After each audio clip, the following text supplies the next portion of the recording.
इस देश का बंटवारा जो आपने 1947 में करवाया वो मजहब के नाम पर ही हुआ। पाकिस्तान जो बना वो मुस्लिम लीग के ही किसी बंदे ने मांगा और आपने एक पाकिस्तान नाम का देश जो है धर्म के नाम पर बनवाया।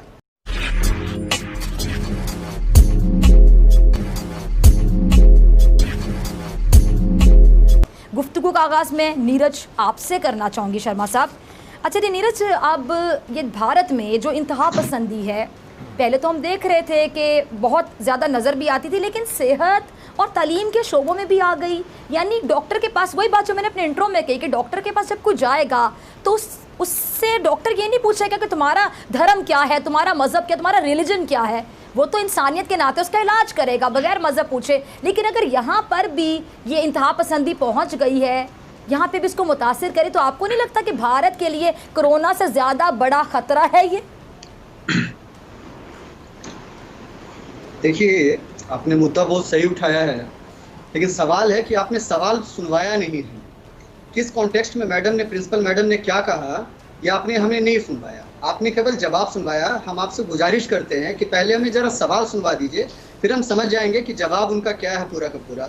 दूसरी बात, आपने मज़हब पर कहा, तो इस देश का बंटवारा जो आपने 1947 में करवाया वो मज़हब के नाम पर ही हुआ। पाकिस्तान जो बना वो मुस्लिम लीग के ही किसी बंदे ने मांगा और आपने एक पाकिस्तान नाम का देश जो है धर्म के नाम पर बनवाया। आज जो धर्म के ठेकेदार आप बने हैं, आप आज सवाल उठा रहे हैं कि मजहब पर यह देश चल रहा है। यह देश आज से नहीं चल रहा है।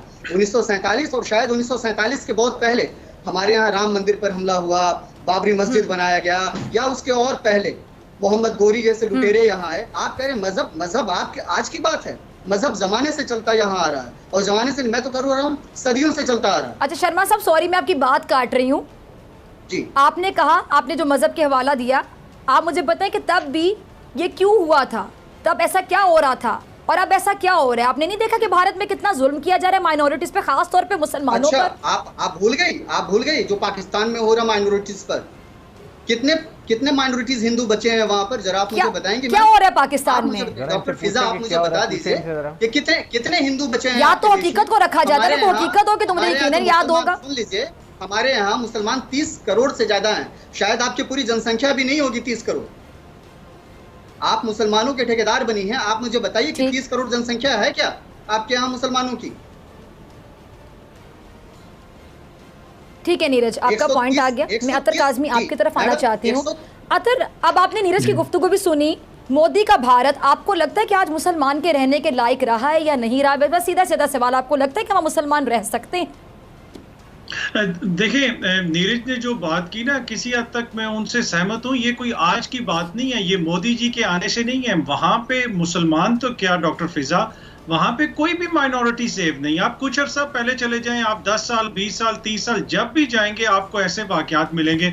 मैं आपको एग्जांपल दे देता हूं कि ग्राहम स्टेन्स जो एक फादर थे, क्रिश्चियन फादर थे, उनको 99 में जब बीजेपी की हुकूमत थी जिंदा जला दिया गया अपने 2 बेटों के साथ। एक बेटे की उम्र 10 साल थी, एक 6 साल उम्र थी। और जिस शख्स ने दिलाया, बजरंग दल के साथ उसका ताल्लुक था, आरएसएस और बीजेपी का वो सपोर्टर था, उसको बाद में इंटरनेशनल प्रेशर जब पड़ा उसको सजा दी, उसको सजाए मौत आई। जो इंडिया की सुप्रीम कोर्ट ने उसको कम्यूट कर दिया बाद में और उसको चेंज कर दिया लाइफ सेंटेंस में। और अपने फैसले में ये लिखा, इंडिया की सुप्रीम कोर्ट ने, जस्टिस BS चौहान और एक और जस्टिस थे, उन्होंने ये लिखा कि जो कन्वर्जन होती है ये बहुत जो है गलत चीज है। और उन्होंने जस्टिफाई करने की कोशिश की कि जब आप लोगों को कन्वर्ट करेंगे तो इस तरह के वाकये तो होंगे।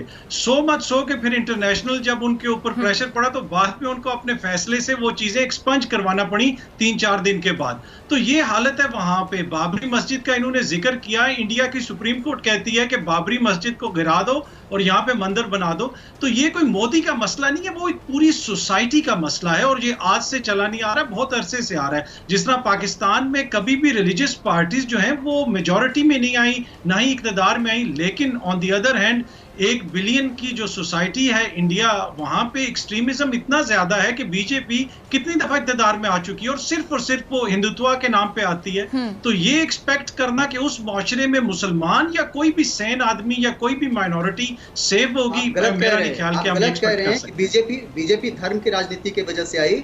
पिछले बार जब 2019 में जब चुनाव हुआ, मोदी जी को मुसलमानों ने भी बहुत सारा वोट दिया, करीब 10% लेकिन वो मुसलमानों ने वोट कैसे दिया वो मैं बताऊंगा। जी बताइए ना।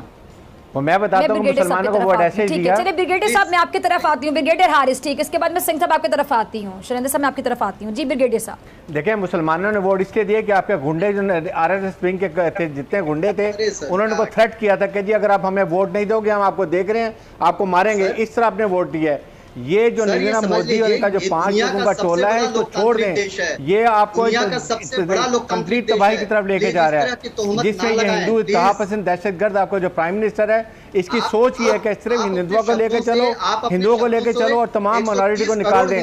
मेरे ख्याल में कल शैलेंद्र खड़े यहाँ पर मौजूद हैं, उनसे पूछेंगे क्या हिंदुओं का, सिखों का आपने हाल किया है। 84 में जब गोल्डन टेम्पल में आप गए थे, अभी आपने ईस्टर्न पंजाब में देखा कैसे सिख खड़े हुए थे। आप तो अपने दलित को नहीं छोड़ते हैं, अपने रिलीजन को नहीं छोड़ते हैं।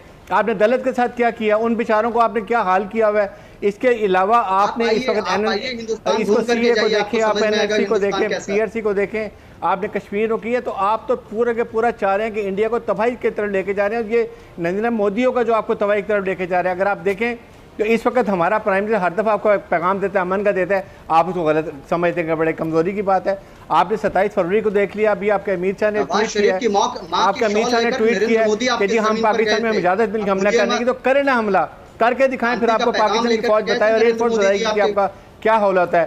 इसलिए ये बातें छोड़ दें गिदड़ भड़कियां। पाकिस्तान का वो पता है ये बैटल हार्डन। और दूसरी बात शर्मा साहब, ब्रिगेडियर साहब, दूसरी बात है कि इस टाइम पे पूरी दुनिया को कोरोना से निपटने की पड़ी है और मोदी के सर पे अभी भी जंग सवार है, मोदी के सर पे अभी भी हमले सवार है। किस किस्म की नफसियात है आपके वजीर आजम की शर्मा साहब? मैं तो हैरान होती हूँ, इस टाइम पे सिर्फ कोरोना के बारे में सोचे और किसी चीज के बारे में ना सोचे। कभी चीन से पंगा किया जा रहा है, पाकिस्तान तो हमेशा आपके सर पे सवार रहता है। चाइना से मार खाते हैं जाके, चाइना को तो आप संभाल नहीं सकते हैं। चाइना ने जो आपको कंट्रोल की आयत खिलाफवर्जी कौन करता है शर्मा साहब? पाकिस्तान की तरफ। अच्छा चले शैलेंद्र साहब, ठीक है, आप तीनों का पॉइंट आ गया। मैं शैलेंद्र साहब को भी शामिल गुफ्तगू करती हूँ, काफी देर से वो खामोश हैं।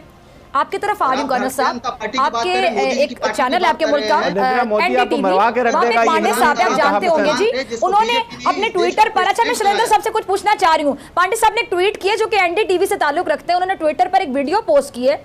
42 साल मोहम्मद अनवर है, सरकारी दफ्तर के सामने मर गया। अब सुने क्या हुआ, नाज़रीन आप भी सुने, उसकी लाश को कचरा उठाने वाली गाड़ी में डालकर ले जाया जा रहा है।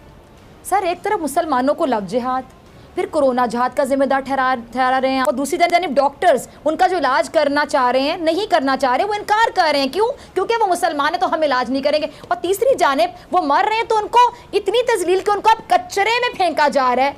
फिर आप किस मुंह से भारत के लोग कह देते हैं कि ये सेक्युलर मुल्क है? सेक्युलर का मतलब क्या होता है? आज शैलेंद्र साहब आप जरा समझा दें।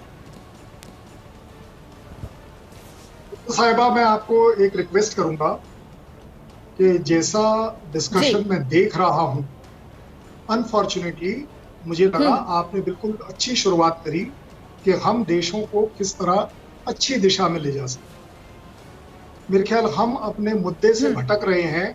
हम सिर्फ आपस में ट्रेडिशनली अभी, और मुझे अब अनफॉर्चुनेटली लग रहा है शायद फ्यूचर भी ब्लीक है, कि हम सिर्फ एक दूसरों में गलतियां निकालने की कोशिश करें और उन गलतियों को हेट्रेड में बदल दें, जो दोनों ही देशों के लिए बहुत ही हानिकारक है।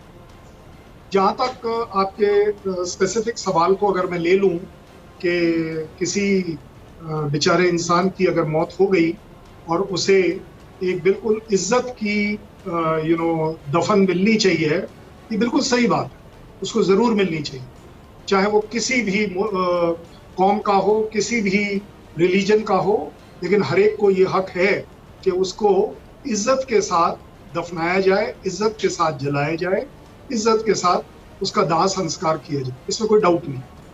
और अगर कहीं भी गलती हुई है, मैं आपके इस टीवी फोरम पर माफी मांगूंगा उस आदमी से जिस आदमी के साथ ये जाती है। ये बिल्कुल नहीं होनी चाहिए, क्योंकि हमारे देश का ये कैरेक्टर ही नहीं है कि किसी को गलत तरीके से, गलत तरीके का कोई भी उसका रिलीजियस लाइंस के ऊपर बहिष्कार। शैलेंद्र साहब आपने बड़ा आला ज़र्फी का मुजाहिरा किया, लेकिन मुझे सिर्फ इतना बता दें कि आपके देश का अगर एक कैरेक्टर है तो आपके देश में ऐसा हुआ कैसे? मैं उसी पर आ रहा था, मैं उसी पर, क्योंकि मुझे मालूम था कि आपको कैरेक्टर मुझे प्रूव करना पड़ेगा क्योंकि कुछ चीजें दिखती हैं लेकिन दिखाई नहीं देती। मैंने कैसे और मेरे देश ने अपना कैरेक्टर दिखाया जब कारगिल में नॉर्दर्न लाइट इन्फेंट्री के उन सभी सोल्जर्स को कांधा दिया, इज्जत के साथ दफनाया, क्योंकि किसी को ऐसा लगा कि अगर हम ये कह देंगे कि ये सैनिक हमारे हैं तो शायद इज्जत कम हो जाएगी, जबकि इसमें इज्जत कम नहीं होती।